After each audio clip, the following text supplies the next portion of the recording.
하나님의 일이라는 제목으로 함께 하나님 마음 나눴으면 좋겠습니다. 지난주까지 누가복음을 쭉 읽으면서 어떤 초점이 있었냐면 예수님은 어떤 분이시고 예수님이 어떻게 일하시는가에 대한 초점을 가지고 계속 성경을 봤습니다. 그죠? 성경은 예수님께서 어떤 일을 행하셨고 어떻게 행하셨고 어떤 원리를 가지고 일하셨는가, 예수님 이 땅 가운데 오신 목적이 무엇이었는가를 가지고 우리에게 끊임없이 알려줬습니다. 그러면 이제 성경은 누구를 주목하냐면 1절에 이렇게 써 있습니다. 예수님은 누구를 불러 모았대요? 12제자를 불러 모으시고 라고 되어 있습니다. 여태까지 예수님이 일을 하셨다면 이제는 누가 일을 할 차례냐면 제자들이 일을 할 차례인 거죠. 예수님은 예수님의 사역을 예수님이 혼자 하지 않으시고 제자들을 데리고 다니시면서 어떻게 말씀을 전하는지, 어떻게 기도하는지, 어떻게 약한 사람을 고쳐주고 어떻게 귀신을 내쫓는지를 모두 보여주셨습니다. 그리고 이제 말씀하시는 거죠. 너도 가서 똑같은 일을 해라 라고 말씀하시는 겁니다. 예수님께서 제자들을 부르신 목적은 예수님께서 제자들을 불러 모으시고 같이 데리고 다니시고 같이 먹고 자고 같이 기도하고 하신 이유는 그냥 그들이랑 같이 있으면 좋기 때문이 아니라 예수님이 했던 일을, 하실 일을 제자들도 하게 하기 위해서라는 걸 우리는 알 수 있다는 거죠. 예수님은 여태까지는 제자들을 쭉 데리고만 다니셨지만 이제 훈련이 됐다라고 어느 판단을 내리신 것 같아요. 물론 이 판단의 기준은 예수님만 아실 수 있는 기준이겠으나 어쨌든 예수님이 보시기에 이제 제자들이 가서 뭔가 할 수 있을 만한 뭔가가 됐다라고 생각하신 것 같습니다. 다만 그 예수님이 생각하신 완성의 기준이 우리가 생각하는 기준은 아니란 걸 우리는 금방 알 수 있습니다. 우리는 흔히 우리가 믿음이 굳건하여지고 어떤 상황 가운데에서도 믿음이 흔들리지 않고 예수님을 절대 배신하지 않는 그런 상황이 돼서 하나님의 일을 할 수 있다라고 생각하는 경우가 있지만, 우리가 이 이후로부터 나오는 무수한 사건들을 볼 때, 특히 십자가 앞에 못 박히신 예수님을 두고 모든 제자들이 도망갔던 사건을 놓고 볼 때 예수님께서 요구하시는 조건, 예수님께서 이제 나의 일을, 이제 나와 같은 일을 할 수 있다라고 판단하시고 그 일을 위임하시는 조건이 적어도 완벽한 믿음, 절대 배신하지 않는 믿음, 이런 건 아니라는 걸 알 수 있어요. 그렇게 만약 예수님이 기준을 그렇게 잡으셨다면 예수님은 아마 십자가 달리시 전까지 그 누구에게도 자신의 일을 맡기지 못하셨을 가능성이 높습니다. 그럼에도 불구하고 예수님께서는 아직 제자들의 믿음이 우리들의 기준으로 봐서는 완성되지 않은 것 같아 보임에도 불구하고 예수님께서는 이 일을 맡기셨다는 사실을 우리가 꼭 기억할 수 있으면 좋겠습니다. 나의 연약함, 내가 가끔 의심하고 내가 가끔 예수님을 모른다 하고 내가 가끔 예수님 일을 버거워한다는 것이 예수님이 나에게 일을 맡기셨다는 것을 부정하는 증거가 될 수 없다는 사실을 우리가 기억할 수 있으면 좋겠어요. 예수님은 예수님의 기준, 예수님의 마음으로 우리에게 일을 주시고 우리에게 일을 주실 때 어떻게 하시냐면 귀신을 쫓아내고 병을 고치는 능력과 권능도 함께 해주십니다. 그리고 나서 우리에게 일을 보내시는 거예요. 그런데 우리가 그 보내시는 길을 걸어가는 동안에 때로는 흔들리고 때로는 넘어지고 때로는 그것을 좀 멀리 떠난다고 해서 하나님께서 처음 우리가 보내셨다는 그 사실, 하나님이 우리를 보내셨다는 그 사실이 없어지는 것이 아니라는 사실을 우리는 꼭 기억했으면 좋겠습니다. 가끔 내가 나한테 그런 말을 할 때가 있잖아요. 내가 나한테 과연 네가 하나님을 사랑하는 사람이 맞는가? 라는 질문을 던질 때에 꼭 대답해 줄 수 있으면 좋겠습니다. 예수님이 나를 보내셨는데 내가 나를 보내지 않을 이유가 없다라는 사실, 예수님이 나를 보내셨는데 내가 나를 의심할 이유가 없다는 사실을 우리가 꼭 기억했으면 좋겠어요. 그래서 우리에게 필요한 것이 믿음이라고 항상 말합니다. 우리가 만약 내가 할 수 있고 내가 이제 뭔가 믿음이 찼고 이 정도면 나는 됐고 라는 사실이 우리 사역의 근거가 된다면 사역에는 믿음이 필요 없겠죠. 다만 주님께서 항상 믿음을 얘기하시고 우리에게 어떤 일을 함에 있어서 믿음을 요구하시는 것은 내가 나를 봐도 믿음이 별로 생기지 않기 때문에, 그렇기 때문에 우리에게 오히려 권능을 주시고 병 고치는 능력을 주시고 전할 말씀을 주시는 분이 내가 아니라 하나님이심을, 내가 아니라 예수님이심을 믿을 수 있는 그 믿음이 우리에게 필요하다는 사실을 우리가 잊지 않았으면 좋겠습니다. 어쨌든 예수님께서는요, 제자들을 보내셨습니다. 제자들을 보내실 때 예수님과 같은 능력을 허락하셔서 보내셨어요. 예수님께서는 그 일을 하기 위해서 제자들이 연약하고 힘들 것을 미리 알고 계셨습니다. 그러므로 자신의 힘을 주셨다는 거죠. 이거는 뭐냐면 단순히 예를 들어 제가 한 100만 원이 있는데 온유한테 한 10만 원을 줬다, 이런 능력이 아니라 이제부터 나와 온유는, 이제부터 나와 노아는 같은 급이다 라는 걸 설명해 주신 거예요.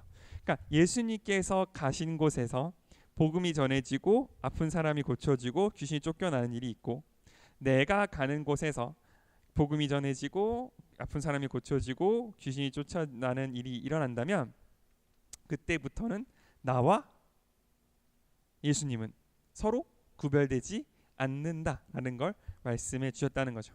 그래서 이 12제자들을 12사도라고 하는데, 12사도가 원래 뜻이 뭐냐면 어떤 나라에서 다른 나라로 파견되는 대사라는 거죠. 이 대사라는 인물은 뭐냐면 어떤 나라에서 다른 나라로 가서 한 개인으로서 그 나라를 대표할 수 있는 사람을 대사라고 하는 것처럼, 이 12제자들도 역시 한 사람으로서 나가서 예수님과 하나님 나라를 대신할 수 있는, 누구든지 그 사람을 보면 예수님은, 누구든지 12제자를 보면 천국에서는 이런 일이 일어나겠고 이렇게 되겠구나를 알 수 있는 사람, 그런 사람을 가리켜 제자라고 하고 사도라고 한다. 예수님은 처음부터 그렇게 일을 하기를 원하셨습니다. 예수님 본인이 갑자기 나타났다 사라졌다를 반복하면서 모든 사람에게 나타나는 것이 아니라 자신을 믿는 사람들, 자신을 따르는 사람들에게 예수님과 똑같은 일을, 예수님이 하시는 일을 할 수 있는 힘과 능력을 주셔서 누구든지 그 사람을 보면 예수님을 본 것처럼, 그 사람을 보면 천국을 본 것처럼 하나님 나라를 전파했다. 바꿔 말하면 예수님을 따르는 그 사람이 내가 하나님 나라임을, 내가 하나님 나라를 전파하는 통로임을 포기한다면 세상은 그 어떤 것을 통해서도 천국을 볼 수 없다는 사실, 우리에게 맡기신 일이, 우리 교회에게 맡기신 일이 작아 보이고 때로는 우리가 모이는 것조차 버거울 때도 분명 있지만, 그러나 하나님께서 우리에게 맡기신 일은 결코 작은 일이 아니라는 것, 이 모임, 이 교회를 통해서가 아니라면 세상 사람들은 하나님의 나라를 경험하거나 보거나 맛볼 통로가 없다는 사실을 우리가 꼭 기억할 수 있으면 좋겠습니다. 그래서 우리가 세상에 말할 수 있는가, 하나님의 나라는 이런 곳입니다 라고, 물론 우리가 아직까지 하나님을 완전히 알지 못하고 아직까지 이 땅에 속해 있기 때문에 하나님 나라의 모든 부분을 여기에 그대로 복사해 오는 건 불가능한 일에 가깝겠죠. 그러나 적어도 나를 이끄셨던 하나님이 나에게 보여주셨던 바로 그 사랑의 모습만큼, 나를 이끄셨던 하나님이 우리 삶 가운데 베푸셨던 그 천국의 모습만큼은 우리가 보여주고 나눌 수 있는 우리 교회, 우리들이 될 수 있으면 좋겠습니다. 그래서 사역이 시작됩니다. 사역이 시작되는데 어떻게 시작되냐면 2절로, 1절 2절이지만 우리 1절 읽었으니까 2절 우리 한 번만 같이 읽겠습니다. 2절 시작. 그리고 예수님은 하나님 나라를 전파하고 병든 자를 고치라고 그들을 보내시며, 하나님이 이를 어떻게 시작하냐면 하나님이 내보내시면 시작합니다. 그런데 누구를 위해서 내보시냐면 첫 번째 하나님의 나라, 그리고 두 번째 병든 자를 고치라고 내보내신다는 거죠.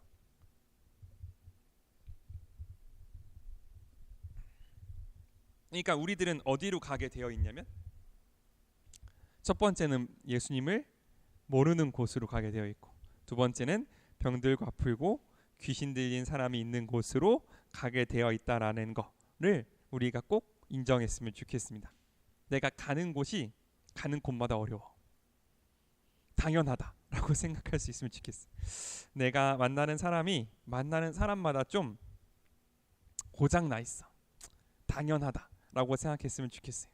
왜냐하면 그곳과 그 사람에게 선포될 복음의 메시지가 우리 가운데 있기 때문에, 그 사람에게 전해지고 싶은 예수님의 마음이 우리 가운데 있기 때문에 그렇습니다. 그러므로 내가 있는 곳의 컨디션, 내가 보냄 받은 곳의 어떠함이 나의 뭐랄까요, 헌신과 사역과 예수님의 사랑을 결정짓는 바로메타가 되지 않았으면 좋겠어요.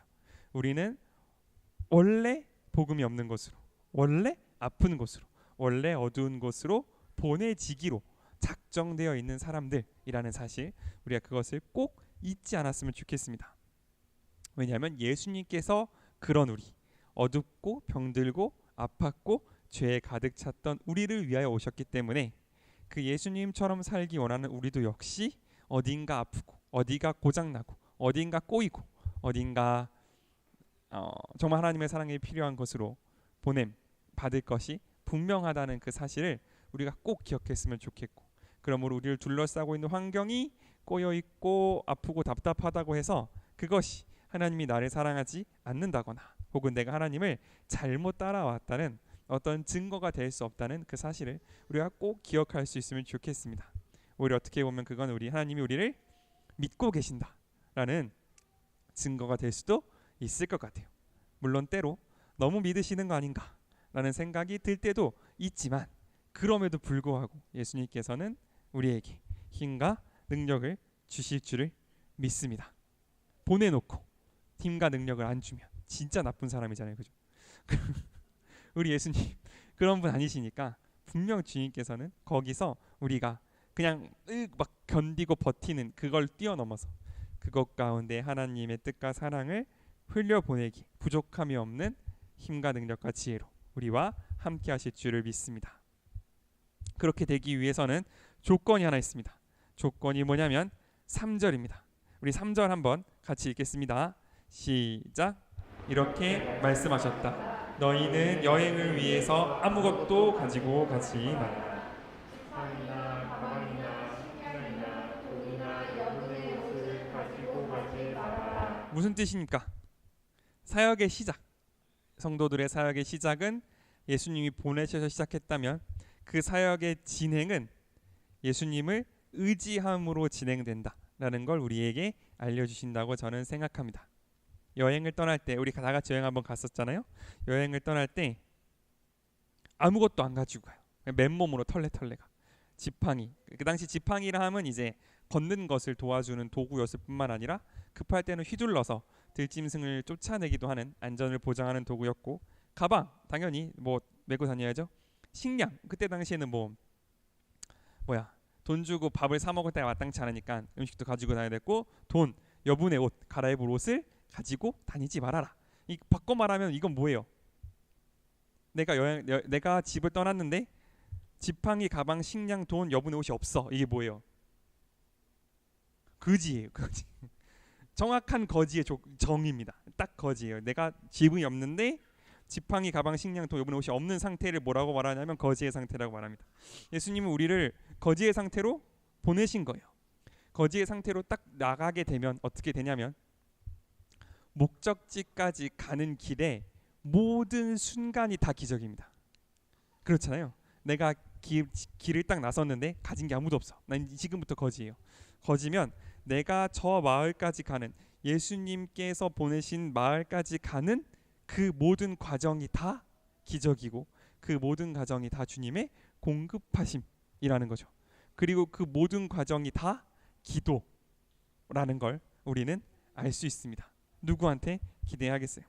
그러므로 예수님께서는 사역을 시작했으면 그 시작도 예수님의 부르심이라면 그 과정 역시 하나님의 공급하심을 믿고 나가야 한다고 오늘 우리에게 말씀해 주고 계시는 겁니다.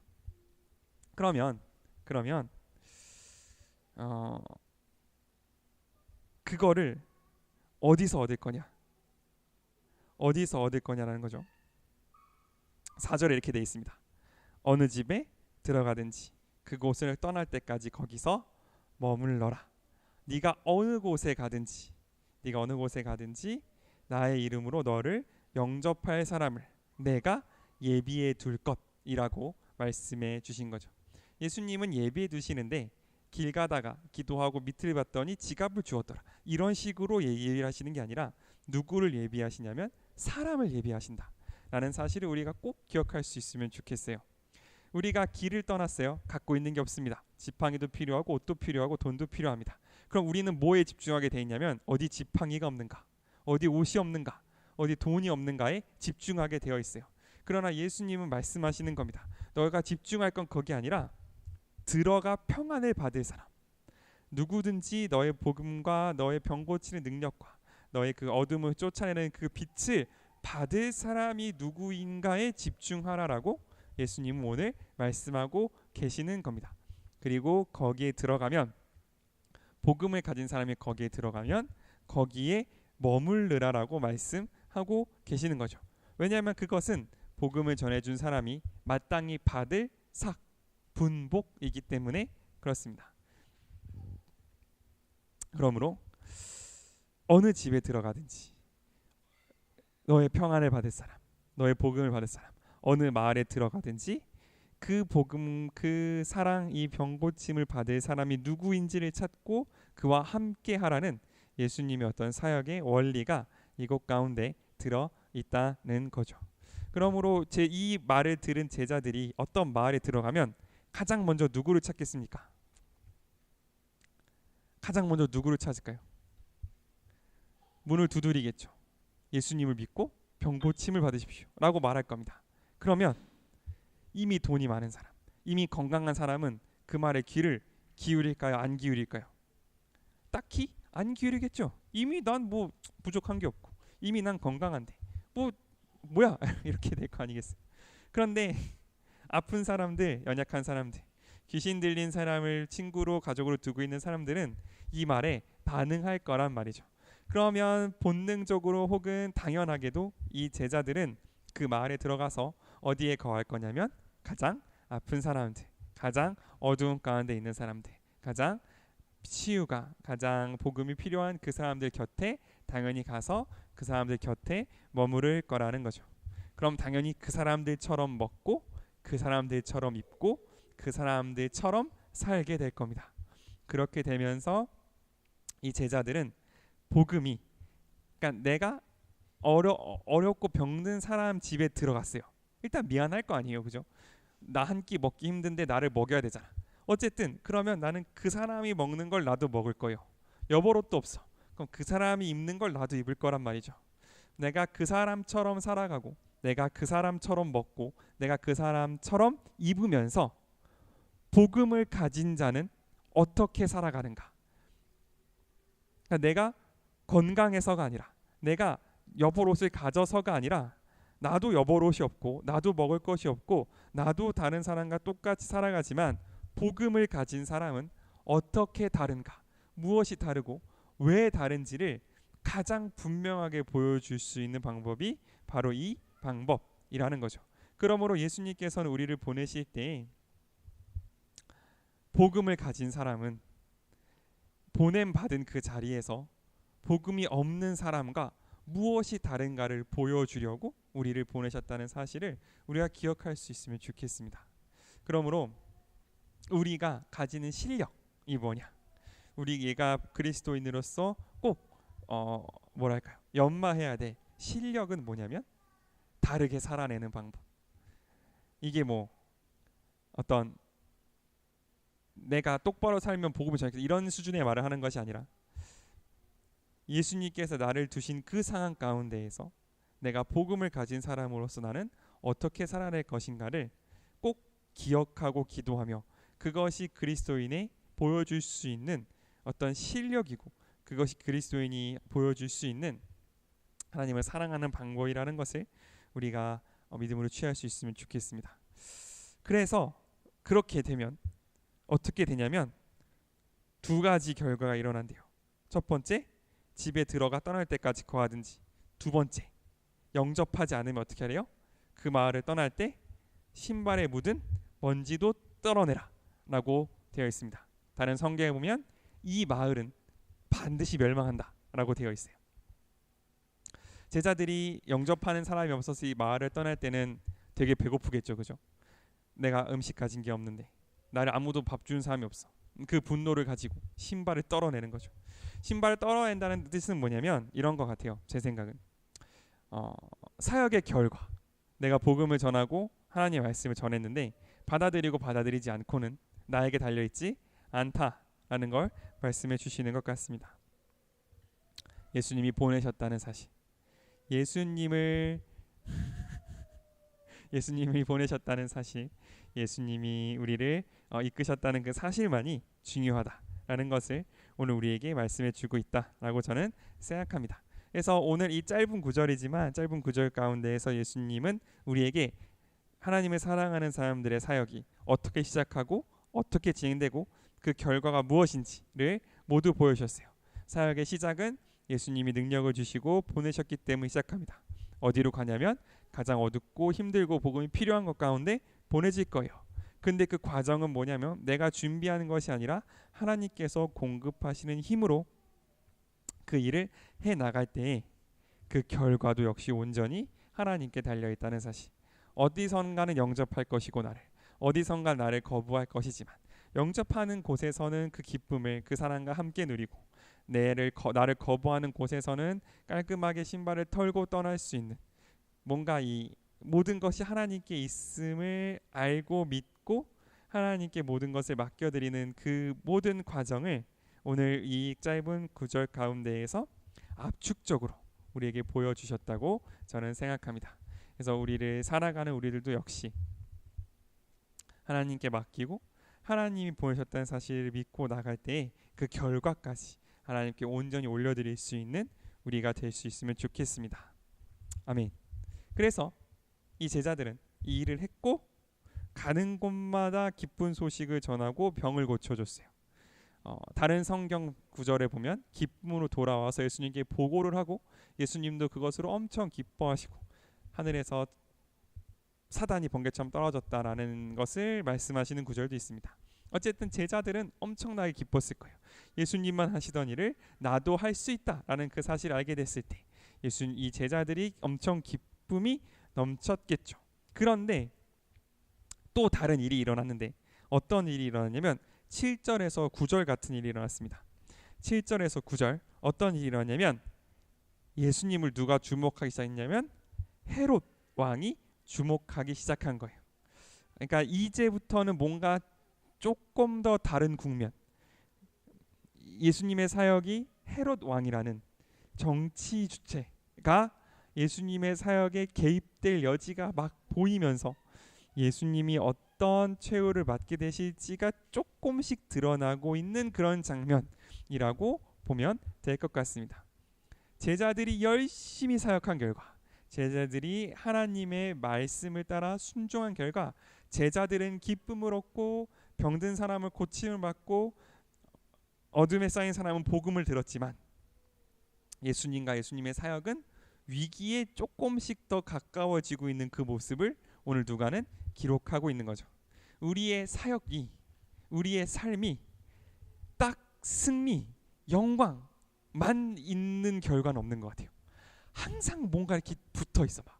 마을에 복음이 전해진 거 너무 좋고 제자들이 하나님의 일을 한 거 너무 좋은데 그것 때문에 헤롯이 예수님을 주목해 보기 시작해서 뭔가 불안을 남겨두는 것처럼 우리의 사역과 우리의 삶과 우리의 헌신도 뭔가 너무 좋고 잘 되기만 하면 좋겠는데 그 결과로 뭔가 불안의 씨앗이, 그 결과로 뭔가 이 안타까움의 시작이 될 것 같은 이 불안함도 함께 올 수밖에 없다라는 걸 오늘 누가는 보여주고 있다고 저는 생각합니다. 그래서 우리가 적어도 천국에 들어가기 전까지는, 적어도 우리 집에 돌아가기 전까지는 딱 잘라서 은혜, 이렇게 끝나는 일은 잘 없다는 거예요.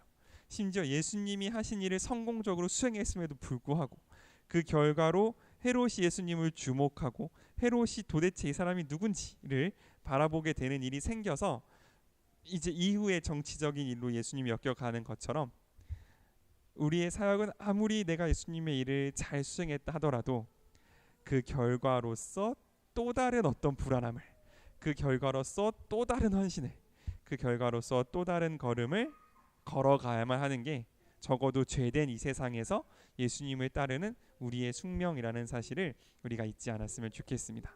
그러므로 우리에겐 기도가 끊이지 않을 거고, 그러므로 우리에게는 근심이 끊이지 않을 거고, 그러므로 우리에게는 기도의 제목이 멈추지 않을 거라는 사실, 그것을 알고, 그럼에도 불구하고 주님이 명하신 일이기, 그럼에도 불구하고 주님이 우리 가운데 힘과 능력을 주셨기 때문에 이 일을 감당하고, 그럼에도 불구하고 예수님을 사랑하기 때문에 예수님의 길을 함께 걸어가는 우리들이 될 수 있으면 좋겠습니다. 아멘.